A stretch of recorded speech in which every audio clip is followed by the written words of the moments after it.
ተጨባጭ መረጃ፣ አዳዲስ እይታ፣ ትክክለኛ አቅጣጫ።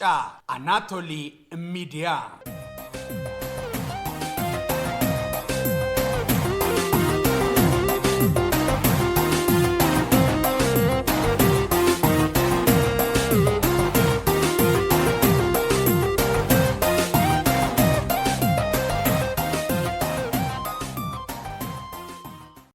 ኢትዮጵያ የግብጽ እግዜር።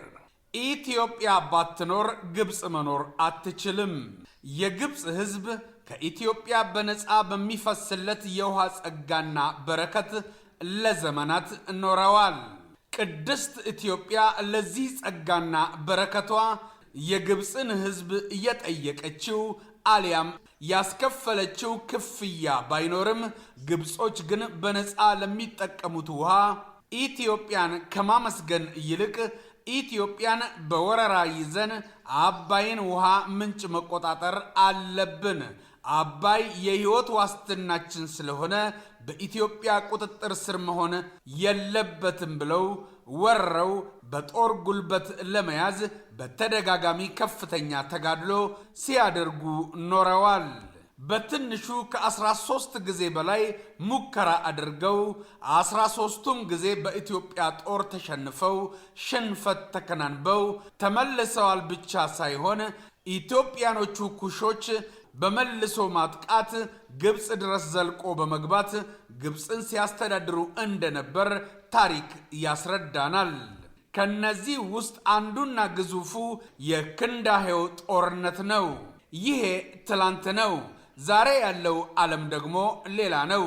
ግብጽ ካሁን በኋላ ኢትዮጵያን ለመተናኮል የምትፈልግና ከጠላቶቻችን ጋር ሴራ የምትጎነጉን ከሆነ ለግብጽ ወዮላት።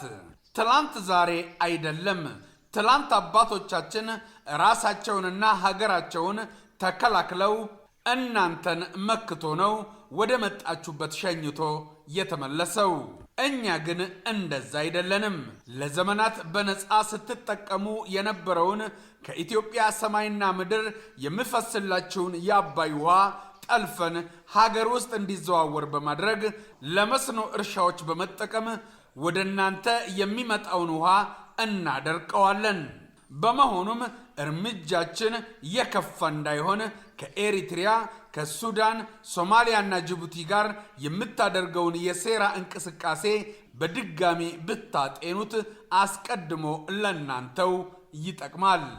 በመሆኑም ኢትዮጵያን አትንኩ። ከጠላቶቿ ጋር ለማበር የምታደርጉትን ሴራ በፍጥነት አቁሙ። አእምሯችሁን ለማሰቢያነት ተጠቀሙበት። በተሳሳተ ስሌት አቅጣጫ ስታችሁ በራሳችሁ ላይ መከራ ለማምጣት አትጣደፉ። በመጽሐፍ ቅዱስ ኢሳይያስ 19 ላይ የተቀመጠውን ትንቢት እንዲፈጸም በራሳችሁ ላይ አታፍጥኑት። አሁንም ደግመን እንናገራለን። ግብጽ ሆይ ኢትዮጵያን ትነኪና አባይ የተቋረጠብሽ ዕለት ወየውልሽ። ለመሆኑ መጽሐፍ ቅዱስ ላይ ኢሳይያስ 19 ምን ይናገራል?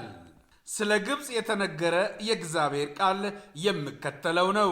እነሆ እግዚአብሔር በደመና ሆኖ በፍጥነት ወደ ግብጽ ይመጣል።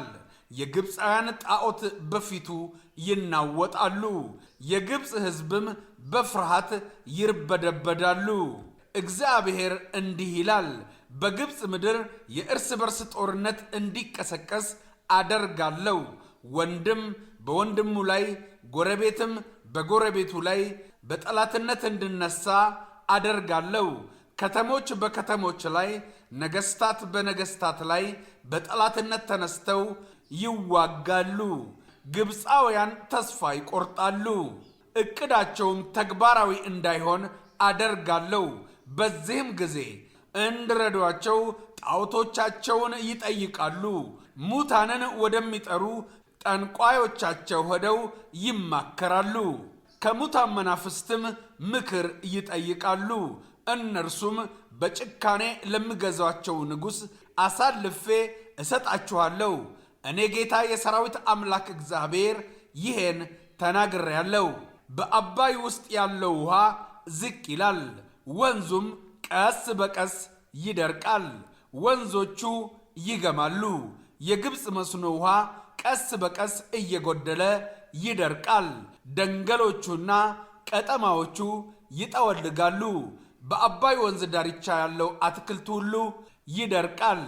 በወንዙ አጠገብ የተዘራውም ሰብል ሁሉ ደርቆ ንፋስ ይወስደዋል። መንጠቋቸውን ወደ አባይ ወንዝ የሚጥሉ አሳ አጥማጆች ያዝናሉ፣ ያለቅሳሉም። መረቦቻቸውንም በውሃ ላይ የሚዘረጉ ተስፋ ይቆርጣሉ። የተበጠረውን የተልባ እግር የሚሰሩ ተስፋ ይቆርጣሉ።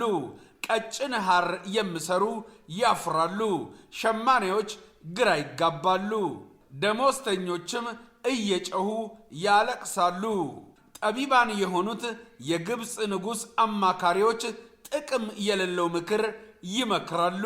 እነዛ ብልሆች አማካሪዎች የታሉ? የጾዓን ባለሥልጣኖች ሞኞች ሆኑ። የመንፈስ መሪዎችም ተታለሉ። የሕዝቧ ከፍተኛ አማካሪዎች ግብፅን አስተዋል። በመጨረሻም ግብፅ በሁሉ ነገር በመሳሳት የገዛ ትፋቱ አዳልጦት እንደምጥለው ሰካራም ትንገዳገዳለች። እደግመዋለሁ፣ ግብፅ በሁሉ ነገር በመሳሳት የገዛ ትፋቱ አዳልጦት እንደምጥለው ሰካራም ትንገዳገዳለች። በግብፅ ባለጸጋም ሆነ ድሃ፣ ዝነኛ የሆነ ወይንም ታዋቂነት የሌለው ምንም ነገር ማድረግ አይችልም። ከመት ዘብላክላንድ ሚዚሪያም ግብፅ ሆይ ከሁሉም ጣዖትሽ ይልቅ ኢትዮጵያን ብታከብሪ ያዋጣሻል። ኢትዮጵያ የግብፅ እግዜር። የዛሬውን አበቃን። ላይክ፣ ሼር፣ ኮመንት በማድረግ አልጎሪዝሙን በማነቃቃት ይሳተፉ። ቻናላችን አዲስ እንደመሆኑ መጠን ሳብስክራይብ እያደርጉ ለሌሎችም ይጋብዙልን።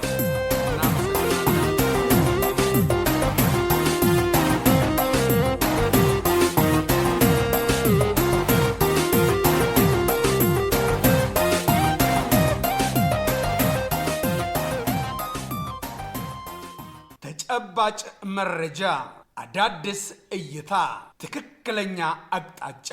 አናቶሊ ሚዲያ